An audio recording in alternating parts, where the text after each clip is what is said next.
So hello and welcome back to SJ Cartier Limited Convos. As you see now, I'm at Bristol, and I thought I'd get here a little early just to make sure I know I missed Juma, because Great Western Railway trains are always cancelled and delayed for shortage of train staff, as well as talking about there's a fire or there's a train on the line, and I wanted to make sure I came to a different masjid today. But today I've come on here to talk about like my life, and as I'm here in my attire, yeah, and I'm thinking, I'm walking around Trowbridge, and especially because of the last couple of days in the life of me and my family, I think I'd go into like a little explanation of some of the positive things about me that some people may not know. So yes, I do have a partner. Yes, she has 3 kids, and yes, I took them 3 kids on as my own as stepchildren. And as we know, when you are a father, a man with a woman, and you now take on their kids, you have the little difficulties of having to deal with them not respecting you as their father, and them always not wanting to relate to you as their father because they're not used to it, especially when the kids were all grown. So for me, I was 34 when I got with my partner. She had a child that was just 29, she had a child that was 17, and she had a child that was 9 or 10, I think it was.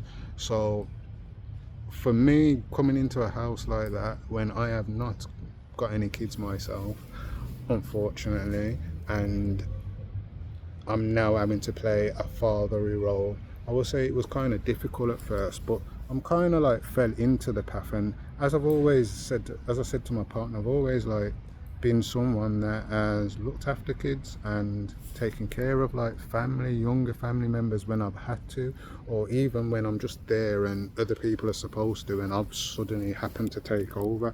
So for me, looking after kids is not a problem for me. But then it came to having to deal with elderly, teenage, stroppy kids. And for me, honestly, the main point of what I want to get at, and I feel like I'm going to go around it, and I'll probably do a proper, better video really later. But the Prophet Sallallahu Alaihi Wasallam, stepfather, was a stepfather to kids, and that was one of the most powerful sunnahs for him to do, to take on a ex-wife and take care of her, and not only love her but love her kids as if they were his own. And it was a powerful move by any man, and it was an example set to us by Muhammad sallallahu alaihi wasallam.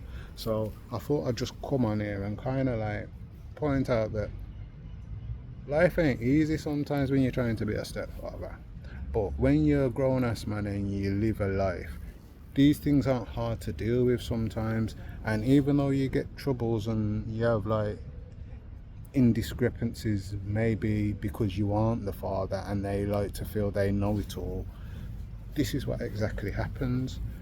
And without going into too much, honestly, yesterday I kind of, in my own mind, have shut my brain off from one of her children, because I feel like kind of was counterproductive to everybody else in the family. And I'm not talking my family, I'm talking my partner's family. It was counterproductive for her and her other children and my other stepkids. It was counterproductive for her mother, who has falls very regularly. It's counterproductive for her auntie and uncle, who have uncle has a serious illness. It's very counterproductive with this. And when I'm thinking about it, you know, when you try too much for people and they just don't deserve it, and you realise bringing them around actually makes everyone in their family unhappy, not even you start to realise it's best for you to close that lane and stop trying to help people. And if I'm going to go into it kind of deeply, just to kind of make people know, whether this person wants me to talk about this or not, this is exactly what it is. Some people have mental issues, and when you find a woman and this is your first woman, they feel like they've been pussy whipped, let's say. And honestly, that is the problem with this. Because he has been pussy whipped and he has a little bit of psychological issues and a lot of hate and regret for his fathers and things, it makes it harder for me as a stepfather to be that person. And yesterday I've given up, and this is another reason why I've took myself away from like the masjid in Trowbridge today, because I realised, just like him, he's come from London and he seems to be worse than he was in London. And just like me, I realised my deen was quite strong in my heart. I was praying a lot more, not just Jummah, I was praying at home, I was going to masjids on a prayer time, and that's not happening now. Why? Because locally in my area it's very uncultured, and even the people that are of culture have not much culture at all. And when you're around uncultured people and you're a very cultured person, it's very hard for you to grow in whatever you're trying to do, whether that be your business. As you see, my business can grow, but I haven't been able to progress it to the stage because of the area I am in, where it is very uncultured. And even just when I try to actually improve and get a job or do something to find some funds, it is shut off and it is a waste of time because they don't want to employ a black man. So that's why I posted that video, to show you, like, I was actually supposed to just play, record, and walk down the street and kind of just make you see like how many people are looking, to make you think what is going on. Like this ain't like me just posting. I really wanted to show you how they are looking.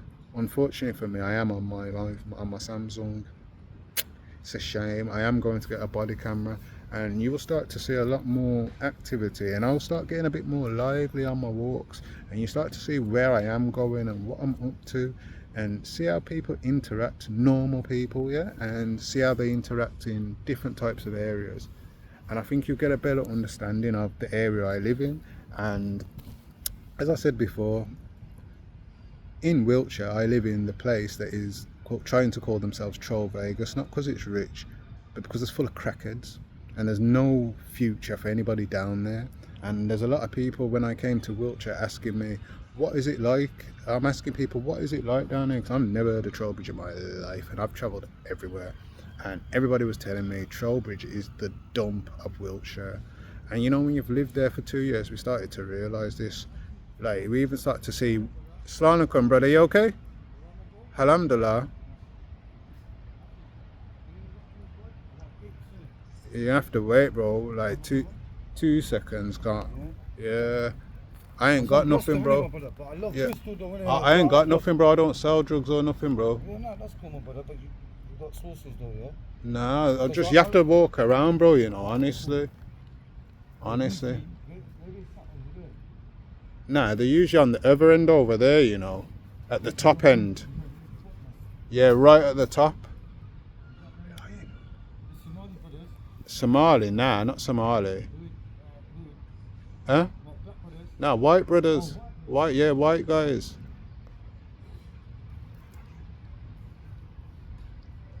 It's like 3 white guys, you should see them, usually. They're usually about. One's got like a ponytail. I feel bad because I'm a Muslim, aren't I? You know what I mean? But that's weird how a brother just sits me sitting here and talk about, yo, any weed, bro? What the hell are you talking about? Me no know nothing about nothing. Me just sitting here. Astaghfirullah. But yeah, as I was saying, life's hard up there. Life's hard up there. And it's not because it's like, as I say, I'm so happy we moved there. That's the joke of it. I'm so happy we got away from London. I'm so happy we was able to take ourselves to the countryside, enjoy a bit of countryside, and kind of gain back who we actually were. Because I feel like I had lost who I was feeling I was in Brum before all my big jail sentences. And I feel like my partner kind of lost herself due to a 20-year marriage that was just broken down. So for me, moving away was always the best option for us. You know what I'm trying to say? And we've got here, and my woman's got back into school work and being around disabled children, something she loves. I've got to actually, although I haven't improved my business to a major stage of, oh, it's now clicking, like my phone should be clicking now of some random sale while I'm on here. You haven't heard it click once since I've done a video. It's not saying getting sales, but it's just to say they're not as frequent as they should be. Whereas I feel like if I was in London, I would have been around a lot more people as I was that were ready to encourage to support, if that makes sense. Whereas I'm in an area where none of them want to support and everybody knows what I'm doing. They'd rather watch you and pre you as the black man and try and uphold you, whether that be, oh, delivering things at 5 o'clock. You're up Royal Mail, how are you delivering as a postman at 5 o'clock? That's because you've got a 90-year-old man walking around in the dead heat, in the rain, in the snow, talking about he's got to deliver mail. I was after a job. Why couldn't I do that fit and healthy job and get up in the morning and get everybody's mail? So when you overstand a lot of things that they do, you overstand that the place you live is not suited for a cultured person. Especially when I look at all the cultured people. And I'm going to go a bit more into me as a stepfather, because I'm going to do that later with my partner, because I feel like it may be more insightful for you to understand, not just from my point of view, but from her point of view, how she thinks I've been since I've been around her. And these are times when you have to remember, I don't have children. If I do, then you see, anybody could message, but I don't have no children that are claimed as mine by me. There's no blood test of anybody saying that that's my child, so I have no actual other children to take care of other than my partner's children. But as I do plan to marry her, and I told her I grew up in a home, this is a key point as well, I grew up in a home with my mother and my stepfather, and I grew up in that home from I was like 5, and my stepfather I could still call him dad now. I still have love for him like my real dad. I have love for him, my stepdad, who I only call stepdad when I'm making people understand who I'm talking about. I see him as my dad and I love him like my mum. I love him like my brother. Like, it's just how it is. And when you understand that, that's just life. You right, mate? Not taking pictures, are ya? Yeah, I am. Have you? Anything. Oh. Take a photo of you if that's alright. I'm not really a famous star yet. No, but you've got a good face. What do you do? Oh, I am a model. I used to be, you? but now I've heard that's how they got me into the modelling picture before. They said, you've got a good jawbone, you've got good angles. I actually took pictures of me. Nice. Do you mind if I take a photo? Depends if you're going to look at my website first. Yeah, of course I will. Go on then, have a look now. Where is it? I can show you on here. I was just doing a little YouTube video, to be honest. Was you? Yeah, From? I'm from Birmingham, mate. I but thought I recognised that. yeah, but I don't live in Birmingham no more. Do you live down here? Yeah, I live like by Bath. Okay. That way, yeah. Just I come used up. to live in Cambridgeshire. Oh, okay. That's a bit different though, yeah. That's That's my thing. SK Carter. SJ Cartier. SJ Cartier. Okay. Oh, nice. You do designs.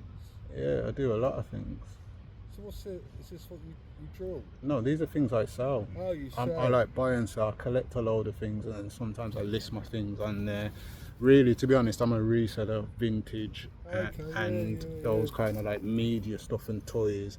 But obviously, I collect comic books and football cards as well. So when I get a lot of stock, and I just throw, throw a load on there instead of eBay, because I was a top-rated seller on eBay, and I just felt disrespected on there. So they take a lot. yeah, they take a lot, and they don't really look after you as a seller. No. So for me, it was just best for me to come off there and focus on my website, to be honest. I like it, mate. I was paying them like nearly £100 a month for a bloody shop. Might as well put that on ads, that's what I thought. Google ads was more productive for me than on there. You've got a lot of stuff. I have, definitely have. I've had to stop in the last week because my website's grown so big now, I can't actually be on a shared hosting. I've got to go cloud hosting now. So I have to upgrade to what eBay are like. Nice. Say hello to the camera. No, This is the cameraman, he's going to take a picture of me in a minute. Told me I'm a model, and I was trying to tell. I'm glad you said that on camera as well, mate. Even though you're a bit male and some people may call it a white.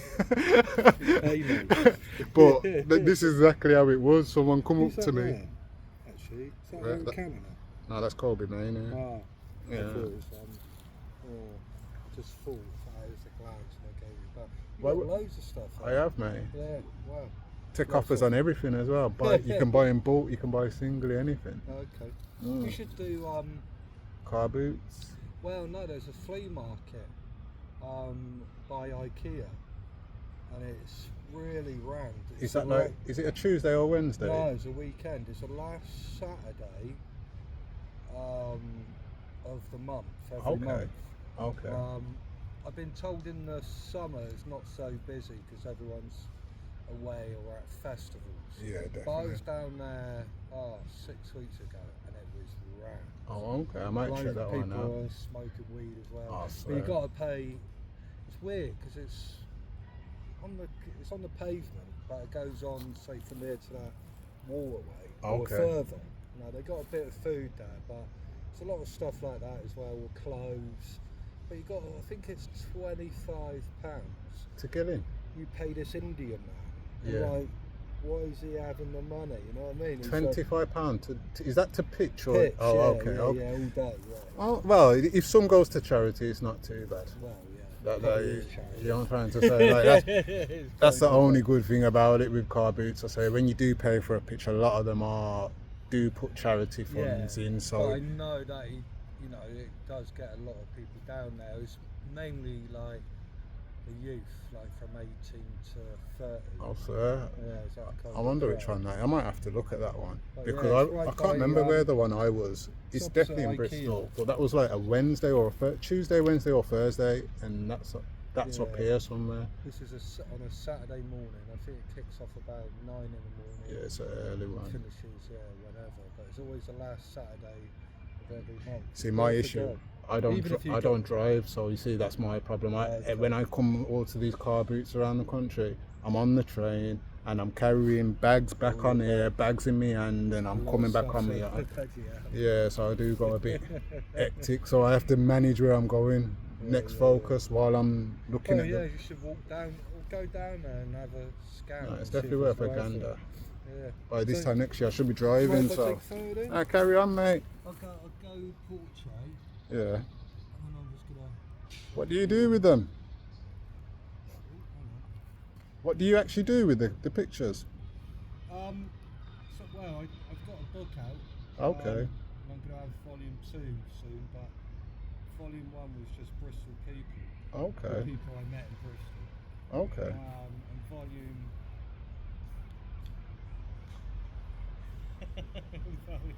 volume 2 is process and rights. Oh, of cool. Bristol. And volume 3 is going to be like just my travels. Okay. You sound very. I like Well, that.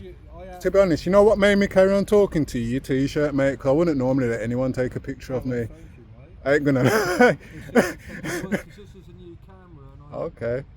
If you get lucky, There we go. remember there's the crook shot. You see it? And I'm Remember, just if you gonna see this face, just have a quick close up. but yeah, I'm gonna go there. we know that's going to the police, that don't we? Look at that, look how close that is. Oh, bloody hell. Go that, did it? He wants an 100 to make sure it's me. Should I give him a Oh, side quick view? Look at me, mate. No, quite. Oh, you need to see the face, There do we we? Oh.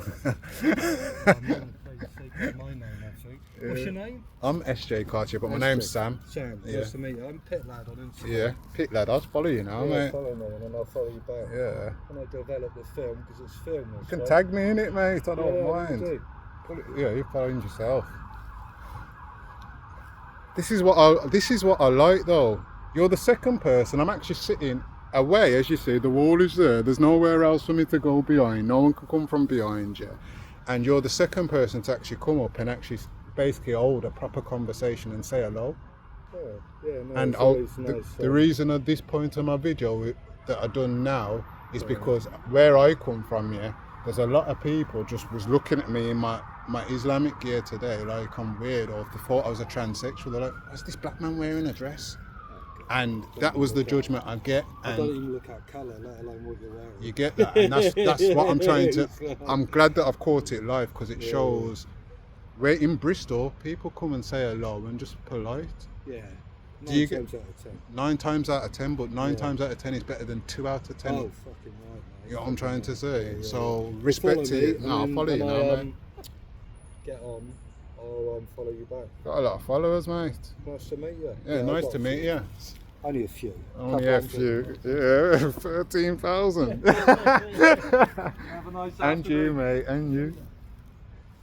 See, look at that though. This is what I like about Bristol. This is why I've come Jumar here today, because you come here and people are actually just open and lovely. And something I actually said on one of my I'm not even gonna say my friend because him not chat to me no more. But one of me oh that's all shit then, yeah. And real life, I watched his video and he's talking about carnival and that, and it was quite funny still because earlier on in the week, where I'm from Birmingham, as you should know by now, and if you don't by the accent, then I don't know where you're from, but we're from Birmingham, UK, yeah. And Birmingham is the first place, let me actually get the stat up, what I actually found out, funnily enough. Because it kind of shows me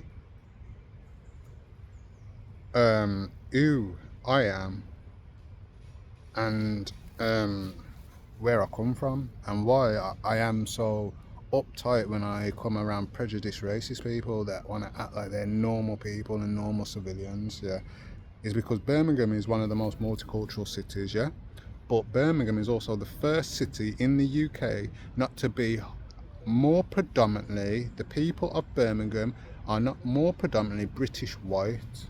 It's the first city in the UK not to be more predominantly British white. There is more cultures there than there is anywhere else. And so when we grow up and we go to school, and for me, I went to, my first school was in West Bromwich, so it's very multicultural. There was black, white, Asian, light skin, Chinese, Kosovans. There's a variety of people there, Indian and Pakistani, Bengalis. We had a culture of kids in each year group, which made the kids obviously get to understand other cultures. So for me, I honestly used to meet my white friends and walk to school with my white friends, and when it came to break time, sometimes I was with my black friends, and then when it come to going home, I was back with my white friends because my black friends go that way, my white friends were coming this way, so I always was with my white friends. As a man that's always been very multicultural, I had a lot of Asian friends as well. One of my closest friends was Sikh, and we always used to chill in his house with his dad, who didn't really understand the culture and really didn't want his Asian kids around like black people, because his sister and that as well. But it was quite, that's how we grew, that's how I grew, and that's just in my area. And then when I even consider where I went to after that, I moved to Tipton, and when I moved to Tipton, my school was predominantly white and Asian. There wasn't as many black and light skinned people in the school. And obviously I'm not saying there's no racism, because racism happens everywhere, but one thing I've realised, when you are around more people that are different, you get to understand a lot more people in a different light, and you are willing, you have to communicate. So there's something I also said, there's a lot of racist people, yeah, who will talk about they want all the Asians and all the Muslims and all these people that are taking their jobs to go home. But then I laugh at it and think these racist people wouldn't want to take the jobs themselves. So who would do those jobs if these people weren't here? A lot of these people save your parents and your family's lives when you're in hospital, when you go to dentist. It's a lot of very multicultural people in these places. So who would save a lot of our lives when we're having heart attacks and all this? Let alone, where do these people shop every day? Do you only go to a white man shop and you want all the Asians out of here? You want all the black people out of here? Where do you shop on a day for your alcohol, for your cigarettes, for your bread? Where do you shop? But you want these people to go, so basically you want to cut the hand that feeds you. So in Birmingham, we understand this, and I seem to realise out of Birmingham, you realise it ain't the same. So even I give you a little overstand on that. I moved to London with my partner, and I see down in London how Asian and blacks don't really get along, and they'll be in the same area looking at each other. That's weird for me. Like Asians thinking they're bad for black guys and black guys thinking they're bad for the Asian guys, but everyone's just here staring at each other having beef. That's weird. In Brum, man, black man and Asian man get along. Asian man know their place with black man, and black man know their place with Asian man. There's no judgments. There's no hate. We just get along. Whereas London, they're all separate, and even if they're in the same kind of park, there's 100 of them there and there's 100 of them there. There's no correlation. It's competition. Yeah? And this is something I say which I love where I'm from, because we're so multicultural. And I will say I love Bristol for that as well, because this is why I'm here. This is where I have to get my halal meat. This is where I have to come anyway. So for me, it's just, I need that multicultural in me. And I kind of waved away from the conversation of stepfather. But this is just one of those little podcasts today. Just a quick one. I'm out here. I thought, let me have a little chat. And we'll go deep into what I think I've been doing as a stepdad and how it has helped everything in life. So yeah, thank you for joining SJ Cartier Limited Convos, and Jum'ah Mubarak to all the brothers celebrating Jum'ah at the moment today, and enjoy your day, everybody. And let's all respect and love everybody, whether or not you know them or not. Yeah. SJ Cartier Limited Convos out. And one last thing before I go, you clearly can see the beauty's coming back, can't you? It's coming back. Don't worry, it's coming back. It's coming back.